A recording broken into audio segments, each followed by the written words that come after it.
Welcome back, everybody. This is the second episode of Unskilled Kitchen. I hope you enjoyed last week's episode, the first episode. I hope it got you up your asses. I hope that it got you up off your asses and into the kitchen to experiment, or I hope you tried to make the not so much peanut butter and jelly sandwich as it is burger. And talk about experimentation in the kitchen, let's dive right into what we're going to be cooking today. So, a little bit about me. I just moved out here to Sacramento where it's muy caliente. And I came from Northern California, Santa Rosa, which I lived for most of my life. And one of the cool things about moving out here to Sacramento is there is an Ikea like 10 minutes away from me. And I love Ikea. It used to be like an hour and 15 minutes away from me. But now I can just stop by whenever. Well, not really whenever.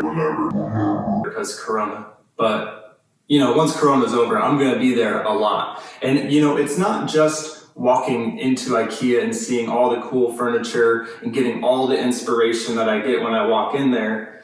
But it's at the very end when you reach those pearly gates of the cafeteria and you see those golden brown balls and that creamy white mashed potatoes and the nuclear red lingonberry sauce. That's what makes the trip so much worth it. But we're not just going to be making Swedish meatballs. No, that's not experimenting. We're going to be taking my number one comfort food, shepherd's pie, and we're going to be stuffing it with Swedish meatballs and topping it with that Ikea Swedish meatball gravy and lingonberry sauce. That's what we're going to be doing today in the kitchen. So let's get into it.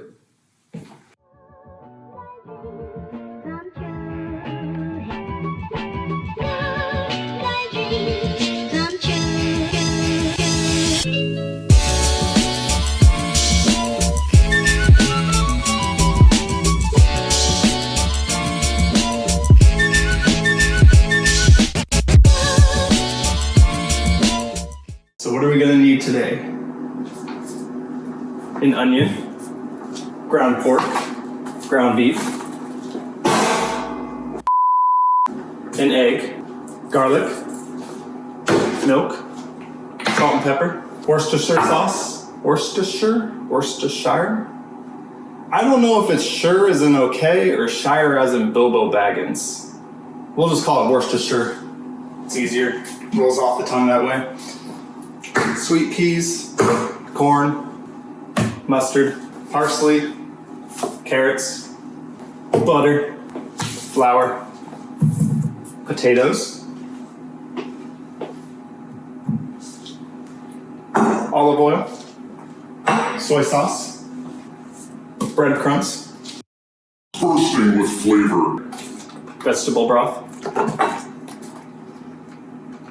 beef stock. And I think that is it. It's a laundry list of items, but you know what? It's gonna be so delicious. All right, so first, let's go ahead and chop our onion.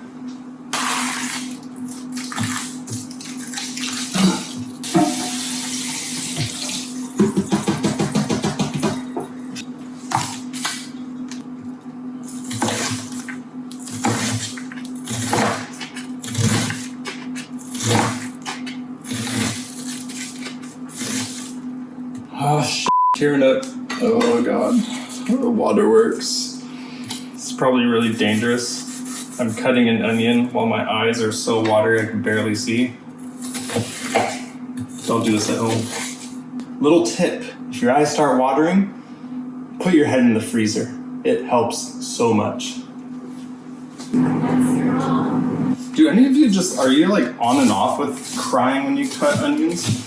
It's so weird. Sometimes I cut onions and it's just waterworks. And then sometimes I cut onions and I don't shed a single tear. It's so weird. I don't understand why. I don't know if that's just me or, whatever. Oh god, freezer time.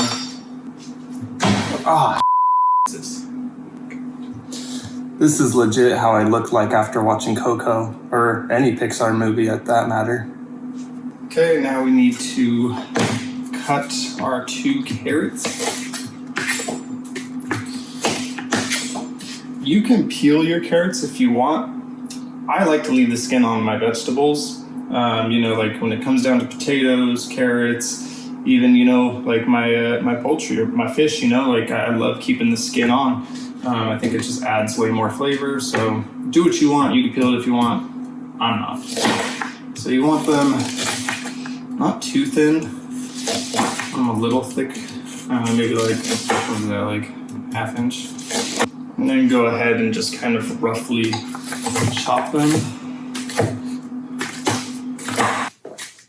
Take your parsley, chop that up.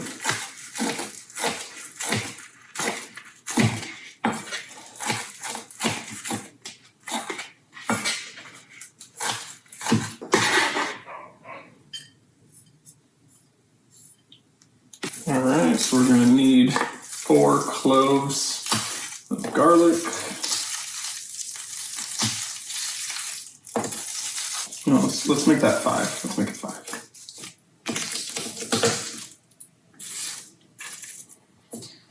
You are so lucky that you are behind the camera and not here, because you do not want to be smelling what's going on in this kitchen.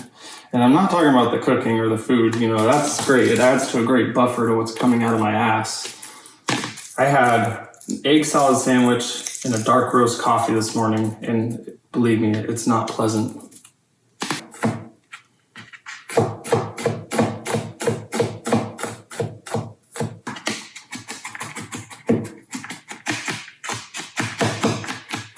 So we'll start off with making the meatballs, okay?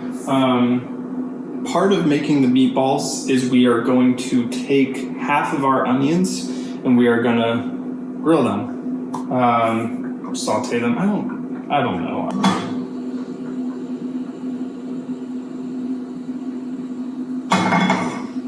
Okay, so yeah, like I said, we're gonna take about half of our onions.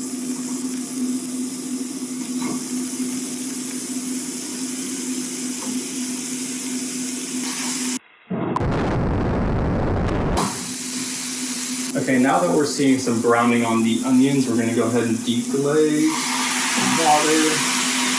So for the meatballs, we are going to need a pound of ground pork. Sorry, that's not ground pork, that's ground beef. We need a pound of ground beef. And here is the pork, a pound of ground pork. You're gonna take about half of your garlic. Gonna take our breadcrumbs, a single egg,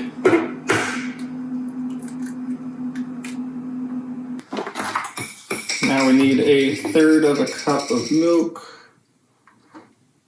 salt, and pepper. Last but not least, grilled onions. Give that a good mix in. I think we need a little bit more milk.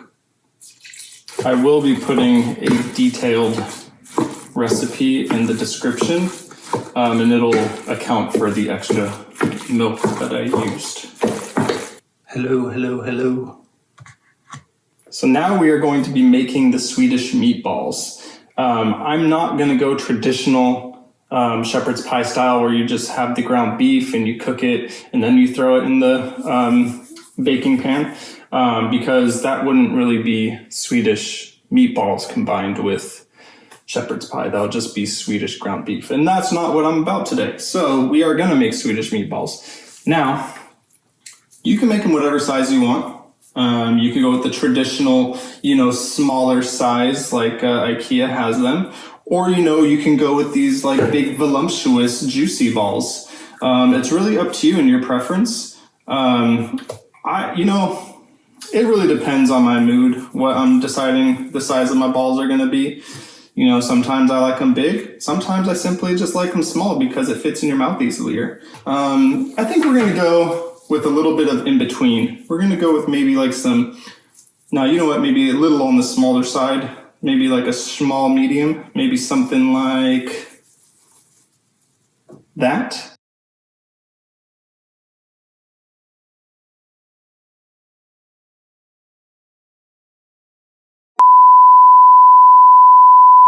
Okay, after playing with these balls a little bit, I think maybe cut them in half. Yeah, that's a little bit better, I think. We'll do something like that. Now that we got some respectable size balls, let's go ahead and start making our mashed potatoes. So get that heat on high. Throw some salt. There we go. You can peel if you'd like. I'm throwing them in with the skin. It's just how I like it. And they're gonna be in there for, close to 20 minutes. So while the potatoes are in there boiling, we're gonna go ahead and make up our meat and sauce and vegetable combo, whatever you wanna call it. Oh, that's not the right one.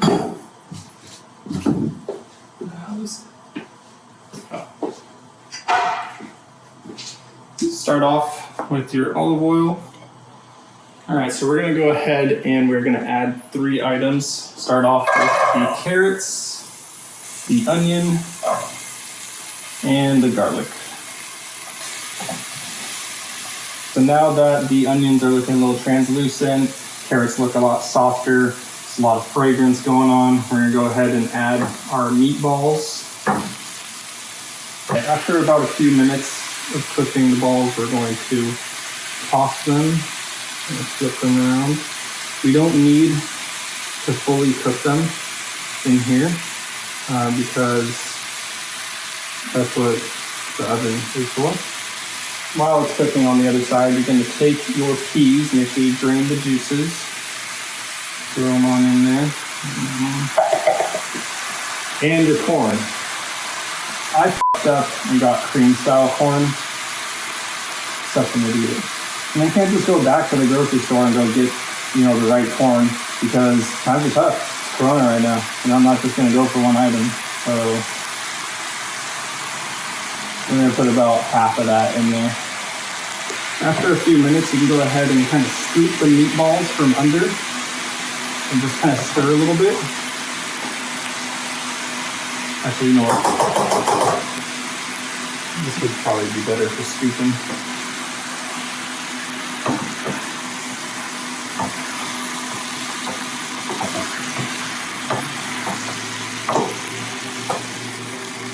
We'll take our flour.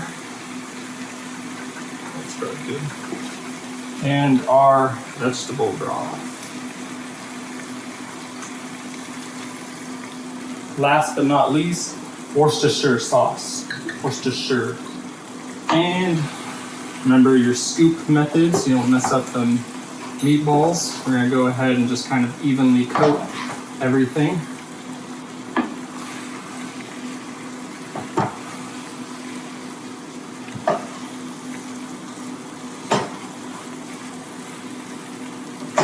Not all meatballs are gonna make it.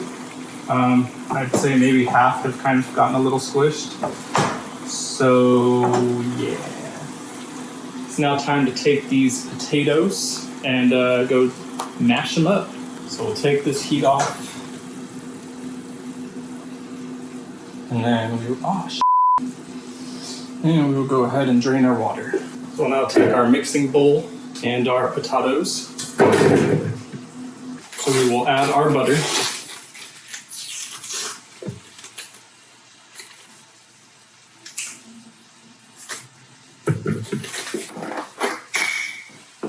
Our milk. And our sour cream.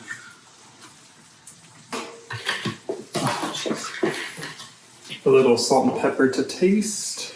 Mine are a little on the chunky side. That's kind of like how I like it. But you can mash it more if you want. You get it creamy. So I don't have a deep enough or big enough baking pan, sheet, whatever. So we're going to be using an iron skillet. First, we're going to add our meatball mix. Okay. See the meatballs? They got saved. They're still there. So we'll just kind of spread that evenly. Add some more meatballs. So yeah, just like that. And then we're going to take our... Oh, no, we're not going to take our mashed potatoes. We're going to throw the lingonberry jam on top. So you're gonna take your lingonberry jam, just kind of like throw it over the top. It doesn't have to cover everything. You just want it evenly coated. Then you can take your mashed potatoes and throw that over the top. And then this obviously you do want to cover entirely, so go to the edges.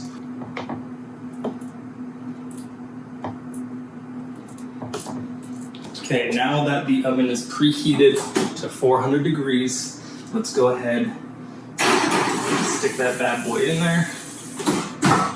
Let's make the Swedish meatball sauce. Butter. Okay, with that melted, go ahead and throw in your flour. Okay, so now we're going to take our beef stock.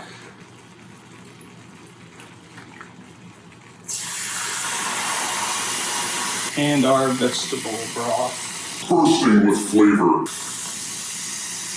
Then you'll go ahead and add in your milk,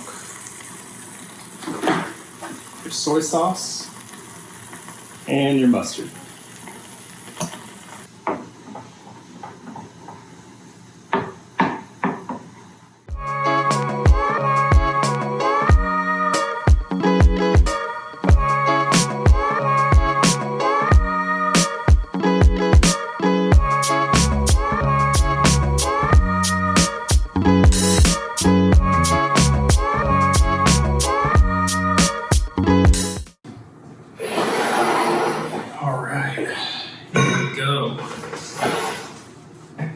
Dude, this looks and smells so good. Taste test, let's see how it goes.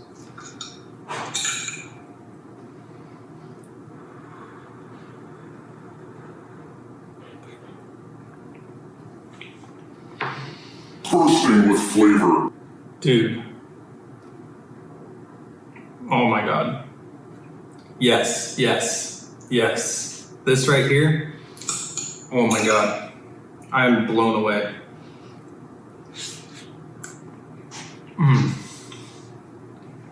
There's so many layers and there's so much going on, but it's not overwhelming. It's just like, it's there and in your face in a good way. It's so good. Let's see how these meatballs came out, just by themselves.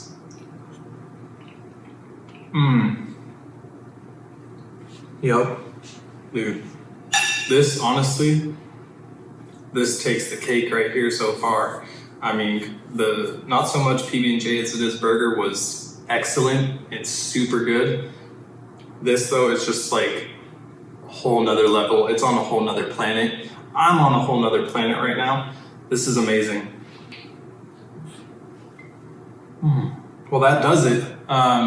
Yeah, thank you for watching. Again, I'm so excited for this. This is only the second episode. There's so much more to come. I have so many ideas. Again, like, comment, subscribe, comment all your critiques, comment what you want me to cook, just comment whatever, like, subscribe so that way you can watch more. It's every Thursday, 1 o'clock Pacific Standard Time. Yeah. Oh, and also if you guys cook what I make, put it on Instagram, put it on your story. Yeah, I'm just so excited for this. I guess that's it. So until next time, cheers.